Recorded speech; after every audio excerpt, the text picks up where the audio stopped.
اسی طرح جب انسان پریشانیوں میں ہو تو قرآن کہتا ہے مایوس نہ ہو، کیونکہ طاقتیں کس کے پاس ہیں؟ اللہ کے پاس۔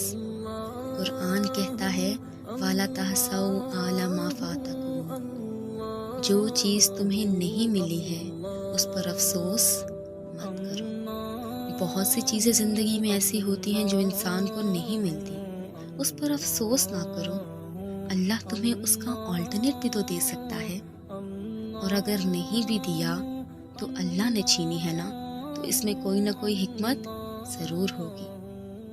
اور حدیث میں جو آتا ہے نا کہ اللہ فرماتے ہیں میں اپنے بندے کے ساتھ وہ معاملہ کرتا ہوں جو بندہ جیسا میرے ساتھ گمان رکھتا ہے، اس کا یہی مطلب ہے۔ لیکن لوگ کیا سمجھتے ہیں کہ یار ہم تو اللہ سے بہت گمان رکھتے ہیں کہ اللہ ہمیں اتنی دولت دے گا، لیکن اللہ تو دے ہی نہیں رہا۔ ہم تو 6 سال سے اللہ سے امید لگا کر بیٹھے ہیں کہ ہمیں دولت ملے گی، اور حدیث میں تو آتا ہے کہ جیسا گمان رکھو گے ویسا ہوگا۔ ہم تو گمان رکھ رکھ کر تھک گئے۔ میری بات سنو، ہر حدیث کا ایک خاص مفہوم ہوتا ہے۔ مطلب حدیث کا یہ ہے کہ آپ کے ساتھ اگر ایسا لگ رہا ہے کہ غلط ہو رہا ہے، آپ کاموں میں ناکام ہو رہے ہیں، تو آپ اللہ سے اچھی امید رکھو کہ انشاءاللہ جو کچھ بھی ہو رہا ہے اس میں میری خیر ہوگی، تو پھر واقعی اس میں آپ کی خیر ہوگی۔ جیسے یوسف علیہ السلام کتنے غموں میں تھے نا، لیکن اللہ سے امیدیں لگا کر بیٹھے تھے کہ اس میں میری خیر ہے، اس میں میری خیر ہے۔ یعقوب علیہ السلام کے دونوں بیٹے بچھڑ گئے، لیکن وہ کیا کہہ رہے تھے؟ عالم من اللہ ما لا تعلمون، میں اللہ کے بارے میں وہ کچھ جانتا ہوں جو تم نہیں جانتے، اس میں میری خیر ہوگی۔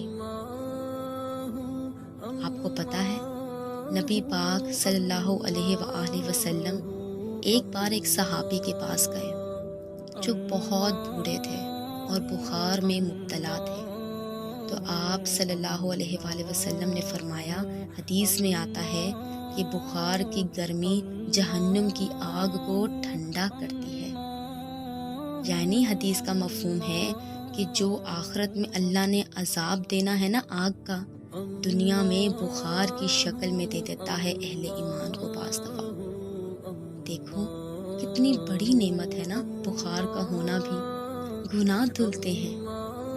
لیکن ان صاحب نے کیا فرمایا کہ یہ میرے گناہ معاف کرنے کے لیے نہیں، یہ ایک بوڑھے پر مسلط ہو کر اس کو ستانے کے لیے آیا ہوا ہے۔ تو آپ صلی اللہ علیہ وآلہ وسلم نے فرمایا کہ اب ایسا ہی ہوگا، اب یہ بخار گناہوں کی معافی کا ذریعہ نہیں بنے گا۔ یہ مطلب ہے کہ جیسا اللہ کے بارے میں آپ گمان رکھیں گے، اللہ کا معاملہ آپ کے ساتھ بالکل ویسا ہی ہوگا۔ کیا آپ جانتے ہیں ہماری دعائیں کب تک قبول ہوتی رہتی ہیں؟ ہماری دعائیں اس وقت تک قبول ہوتی رہتی ہیں جب تک ہم یہ سوچتے ہیں، یہ مانتے ہیں اور یقین رکھتے ہیں کہ جو ہم نے مانگا ہے وہ قبول ہوگا، اللہ ہمیں ضرور دے گا۔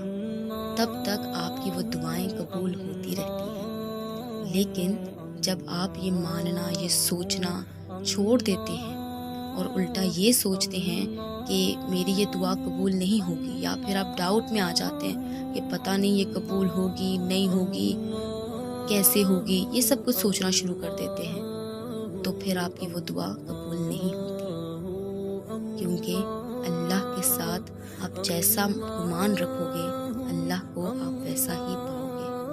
اگر اللہ سے اچھا گمان رکھو گے تو اللہ کو بہت اچھا ہی پاؤ گے۔